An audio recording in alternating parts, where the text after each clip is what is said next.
आपको लगता है कि ये जो 6 जजेस हैं, ये कोई ऐसी चीज होगी जिससे कि एटलीस्ट कम से कम जुडिशरी जो है वो ये तासुर खत्म हो जाए कि उन पे कोई प्रेशर है?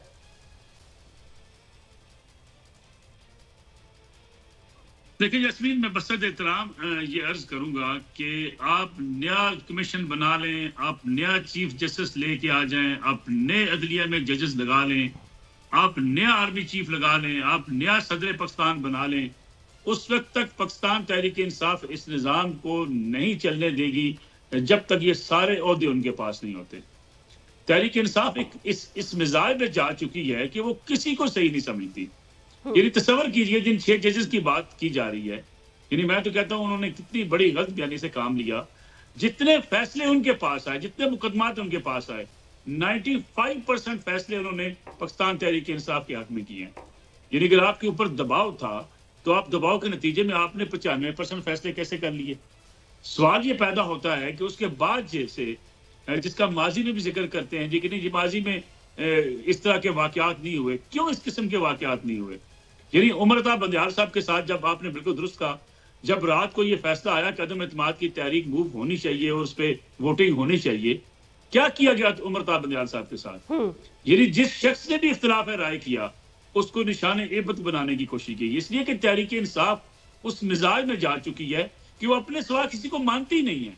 देखे ना, वो कहते हैं जी चोर हुकूमत में आ गए। भाई ये इल्जाम आपके ऊपर भी है, इसमें आपको भी सजा हो चुकी है, फिर आपको लोग चोर कहते हैं, आप कहते हैं नहीं हम तो रियासत मदीना के वाली हैं। मसला ये है कि इन सारी चीजों में वो ना इस मिशन को मानेंगे। जब ये यानी इन जजेस से कोई पूछने वाला है, जो जस्टिस सिद्दीकी साहब बात कर रहे हैं, आप उनकी बेटी की शादी में नहीं जाते, आप इतने बहादुर बने फिरते हैं, आप उनका सोशल बाइकाट कर देते हैं, आप आज बहादुर बने फिरते हैं, आप उनके साथ बातचीत करने को तैयार नहीं होते।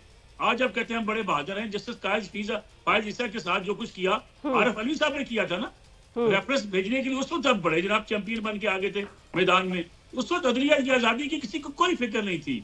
मसला सिर्फ ये है कि ये अदलिया वो चाहते हैं कि जो इनके हक में फैसले करे।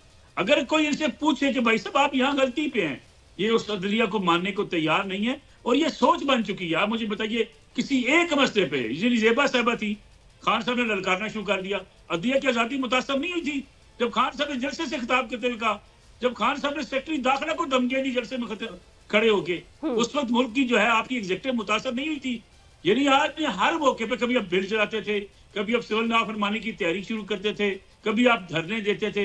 बुनियादी सोच ये पैदा हो चुकी है कि सारे इस मुल्क के इदारे, सारा मीडिया, अब मीडिया के साथ क्या होता था आपके इल्म में वो भी है कि जी हम पब्लिक सर्वे नहीं करने देंगे, हम बात नहीं करने देंगे, हम पीपल्स पार्टी पीएमएल के लोगों को साथ नहीं बिठाने देंगे, हत्ता कि यहाँ तक कह दिया कि उनको टीवी पे न लाया जाए।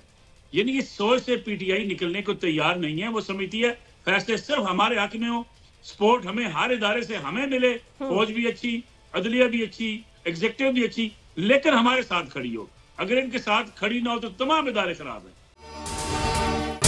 अगर ये वीडियो आपको पसंद आई है तो इस चैनल को सब्सक्राइब करें और बेल आइकन को क्लिक करें। सब्सक्राइब करें और बेल दबाएं ताकि कोई खबर रह न जाए।